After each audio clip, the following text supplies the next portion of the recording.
Hi guys, good morning. Ito na yung lumang barangay hall, no? Na nasa bangkita din na pinagigiba ni Yorme Isko Moreno. Ito yung lumang barangay hall at ito na lang ang natira sa inaabot ng ulan, no? Noong nakaraang araw na ginigiba. At ito din yung bago na barangay hall kung saan ay pinagawa ni Congressman Joel Chua na sa harap ng Binondominium 1, no? Na kung saan din po ay nagkakahalaga daw ito ng 16 million. Grabe, nasa bangkita din po mga kababayan natin. Ayan, hindi kami ganap shoutout sa ating mga viewers at mga subscriber natin. Ito yung sitwasyon ngayon dito sa Delpan Street. Giniba din. Ayan. Ayan po mga kababayan natin, no? Yung nakausap natin doon sa isang video natin ay babalikan daw nila ito, kaso lang nasira yung hydraulic jackhammer nila, no? Ayan. Ayan ang Binondominium 1 yung nasa likod. Ayan, o. Ayan po ang barangay hall na nagkakahalaga ng 16 million din na pinagawa ni Congressman Joel Chua according to sa mga netizen, no?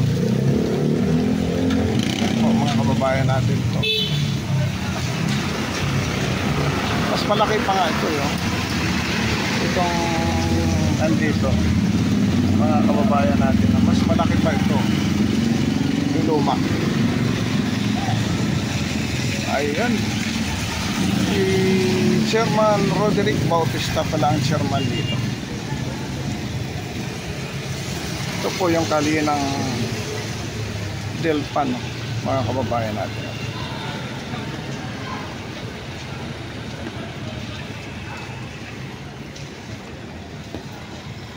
Ayun, no?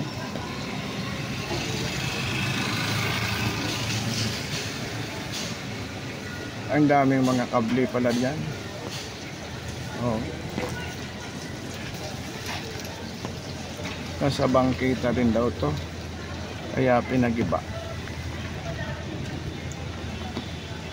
Itong area na ito, yun ang future site ng Binondominium 1. Yan, may taong nakatayo na yan.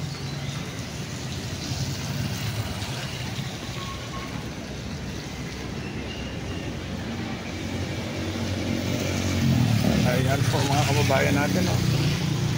Magandang umaga sa ating lahat-lahat.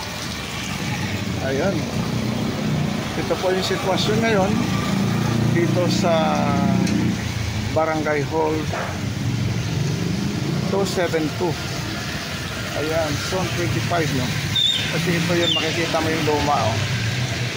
Ayan, sa Barangay Hall 270 225 mga kababayan natin. Ito talagang tuluyang gigabain, magpa-flatten na ito. Ito may lusutan din to doon sa area ng ano, ng Binondo puntang Pasig, no?